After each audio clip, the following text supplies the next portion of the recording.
Hello, algebra students, and welcome to another lesson. We are continuing with adding and subtracting polynomials. We are still in section 8-1, and we're doing day 2 of that. So I would still like for you to be able to identify polynomials and add polynomials, and today we are adding in subtracting polynomials. So I just want you to recall, first of all, that subtraction means to add the opposite. So for example, 6 minus 2 is the same thing as 6 plus negative 2. So we can think of subtraction as adding the opposite, and that's going to help us when we subtract polynomials here in just a moment. So our steps for this are: step 1, switch the sign of all terms in the second polynomial. The subtraction sign will become addition, and then it will be like plus a negative. And then you're going to combine all like terms. So you want to make sure that they have the exact same variables with the exact same exponents. And after you combine all your like terms, you want to write your example in standard form. So let's take care of that in this first example 1. We are going to subtract these polynomials. This is going to look very similar to addition, except there is one big change. Instead of a plus sign, there's a minus sign here. I still have the invisible 1, but this is not an invisible positive 1. This is now an invisible negative 1, because subtracting is the same thing as adding a negative. So when I distribute this positive 1, everything in the first expression is staying the same. But when I distribute the negative 1, all the signs are switching. So the first part is just x cubed minus 3x squared plus 5x. Then I take negative 1 times 7x cubed, which is minus 7x cubed. Negative 1 times 5x squared, which is minus 5x squared. And negative 1 times negative 12 is plus 12. Okay. Now I'm ready to look for like terms. So I have x cubed, and let's see here. Whoops, I accidentally wrote 7x squared instead of 7x cubed. There we go. Minus 7x cubed. So that's going to be negative 6x cubed. X cubed minus 7x cubed. Then I have negative 3x squared minus 5x squared. Negative 3 minus 5 is minus 8x squared. And then I have a positive 5x. I cannot combine this positive 5x with anything, so it's just going to be plus 5x. And then I have this plus 12 that I also need to tack on. And that's my final answer. Let's do that again in example B. So the first term is staying the same. I've got minus 5x squared plus 8x cubed plus 3x. And then this negative sign is being distributed to everything in that second set of parentheses. So I want to change the signs. Instead of saying negative 18x, I'm going to say plus 18x. Instead of positive 3x squared, I'm going to say minus 3x squared. And instead of minus 4x cubed, I'm going to say plus 4x cubed, because a negative times a number is going to change its sign. A negative times a negative becomes a positive. A negative times a positive becomes a negative. So now let's look for like terms. I'm starting with my largest exponents just so I can go ahead and put this in standard form. So I have positive 8x cubed and positive 4x cubed. When I add those up, I'm getting 12x cubed. Now I want to look for squaring numbers. So I have negative 5x squared and negative 3x squared. When I take negative 5x squared and I add negative 3x squared to it, I'm going to get negative 8x squared. And then I have my x terms. I have 3x plus 18x. That is going to get me 21x. And there's my solution for that one. I'll box in my answers for you guys. Moving on to example C, My first term, I'm just distributing that invisible positive 1. And when I multiply by 1, I don't change the value. So this first part is staying the same. I have negative 4x cubed minus x plus 9. Now I'm distributing this negative across the parentheses. So this negative multiplied by 4x squared becomes minus 4x squared.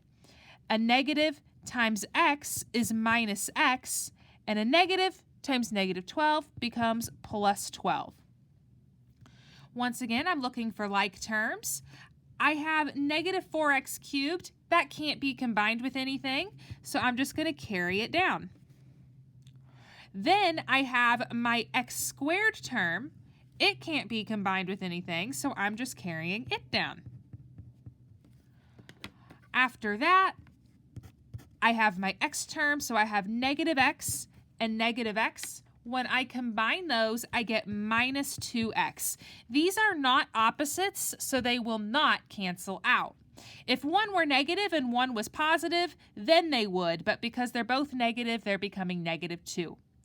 And then finally, I have 9 and 12, which is going to be plus 21.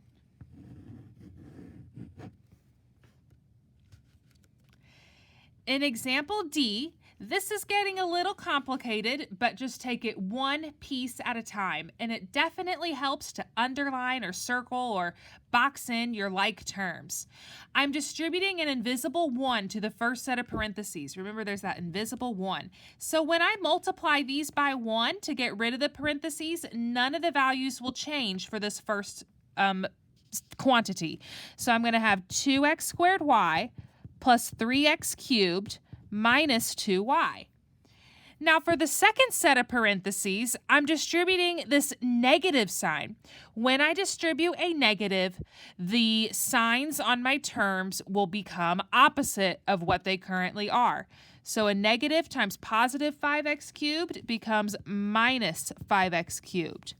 Negative times a negative becomes plus 3y squared x. Negative times a negative becomes plus 4x squared y. And then a negative times a positive is going to be minus 2y. Look for what you can combine. So first, I have 3x squared and minus 3x cubed and minus 5x cubed. So when I combine those, 3 minus 5 is negative 2. And then I'm keeping the x cubed the same. I can also combine this 2x squared y with this positive 3. Whoa, not that one. With this one, positive 4x squared y. Ignore that box. That's a y squared, not an x squared. So it's actually this one I can combine it with. So if I have 2x squared y plus 4x squared y, the coefficients 2 and 4 is what I add together, getting me 6. And then x squared y is just going to stay the same. This guy is totally different, so I will box him in yellow so you know that he is not the same. I have 3y squared x. There's nothing I can combine with that, so I'm just going to carry it down. And then finally, I have negative 2y and negative 2y. These are not opposites of each other. Negative 2y and negative 2y combine to get me negative 4y. Because negative 2 minus 2 is negative 4. If this were positive and this were negative, that's when they would cancel. But I am not going to get items to cancel unless one is positive and the other is negative. For example E, or part E, whatever you want to say, let's distribute that negative one more time. This negative 4 is not, or this negative in front of this 4 is not being distributed across the parentheses because it's not on the outside of the parentheses. It's on the inside. So all of these three terms are still going to stay the same. So it won't always be like that. That's just the way it is in these examples in this set of notes. So it's going to be negative 4x to the 5th minus 5x plus 9. So my first expression stayed the same because I distributed the invisible 1 everywhere. and multiplying by 1 does not change a value. And then I'm distributing that -1 to the other two terms, so I'm going to have minus 4x to the fourth minus 8x. Now let's combine anything I can. Negative 4x to the fifth doesn't combine with anything, so I'm going to write that first. And then negative 4x to the fourth doesn't combine with anything either, so I'm going to write that next. And I purposely did that because I want to automatically put this in descending order or standard form just to make my life a little bit simpler. Now I have negative 5x and negative 8x. So negative 5 minus 8 is becoming more negative. So that's going to be negative 13x. And then finally I have that plus 9 that I need to tack on to the end. Hopefully you can see that when we subtract polynomials, it's very similar to addition. We just need to make sure that we distribute negatives where they belong, and we're always combining like terms. And remember, like terms have the same variables and the same exponents. I'm actually going to highlight that up here for you guys just to remind you. So like terms are going to have the same variables and the same exponents. Now flipping this page over, we just have two more examples that I want to show you guys. It says more examples with adding and subtracting polynomials. Find the perimeter of each shape. I promise this is nothing crazy. So what is perimeter? Perimeter is the distance around a shape. So if we have a rectangle here, if I know all four sides, then I can add all four sides up and get the perimeter. You don't have to have a specific number. You're allowed to have an expression as an answer. So if this is a rectangle, I know the top and the bottom are the same. So I'm going to label this bottom 4x plus 8 and the left as 2x plus 3. Now remember, perimeter is distance around a shape, so I'm going to say this side plus this side plus this side plus that side. Add them all up. So let's write that out.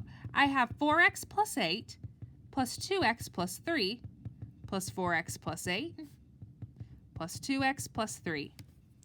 Add them all up by combining like terms. So I have 4x, 2x, 4x, and 2x.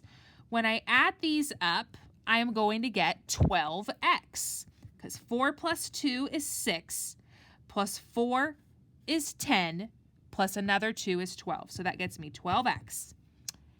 Then I want to combine the 8 and the 3 and the 8 and the 3. Well, 8 plus 3 is 11, and 8 plus 3 is 11 again. So if I take 11 plus 11, I should be getting 22. So 12x plus 22 is my solution there.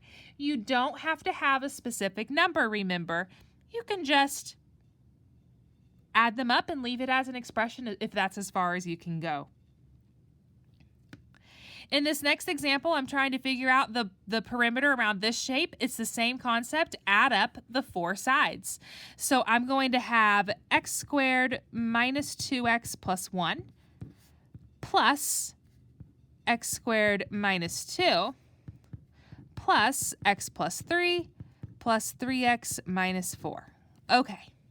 I went ahead and put parentheses just so you could see where each side is, but because they're plus signs, it's not changing the value of anything. So let's look for like terms.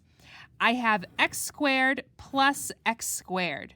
Well, there's an invisible 1 in front of both of those, so 1x squared plus 1x squared is 2x squared. Now I'm going to look at my x terms. I have a negative 2x, a positive x, and a positive 3x. When I combine those, I'm going to say 3x plus x is 4x, and then minus 2x is going to leave me with positive 2x remaining. Finally, I need to look at my constants, and then I'll be done with this one. So I have positive 1, negative 2, positive 3, and negative 4. Sometimes I like to do positives first. So I have 1 plus 3, which is 4, And then if I subtract 4 from that, I get 0. And if I subtract 2 from that, I get -2. So I'm going to have -2 right here. 2x squared plus 2x minus 2 for that final answer.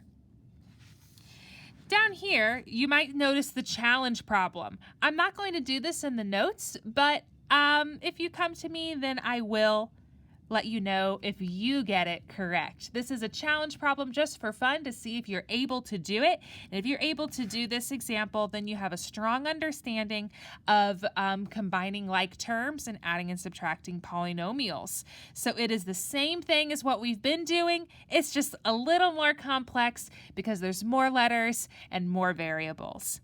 But I hope that this has made sense. And if you have questions, bring them to me tomorrow. Have a good night.